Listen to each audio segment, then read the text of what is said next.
কবিতা। মোৰ কবিতা আঙুলিৰ পাবত কলমৰ ৰখাল চিয়াঁহী। আখৰৰ ভাজে ভাজে জিলিকে উদাসী মন, জলপ্ৰপাতৰ চকুলো বয়, অশ্ৰু জল বোৱাই জ্বলালো শলিতা চাকি। মনৰ পদূলি কবিতাৰ শাৰী, উদুলি মুদুলি বিষাক্ত কলা ধোঁৱাবোৰে ছানি ধৰা। উচুপি উঠে হৃদয় শব্দৰ মাজতেই হেৰাই, বিচাৰি ফুৰে মনটো তেজৰ লুকাভাকু নিতৌ।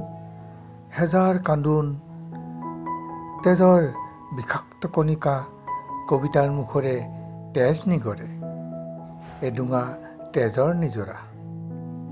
হুমুনিয়া ক্ষোভৰ ৰুণজুণ, মোৰ স্পন্দনত কলমটো জিৰাই। কবিতাবোৰ মোৰ হৃদয়ত আবদ্ধ। ধন্যবাদ।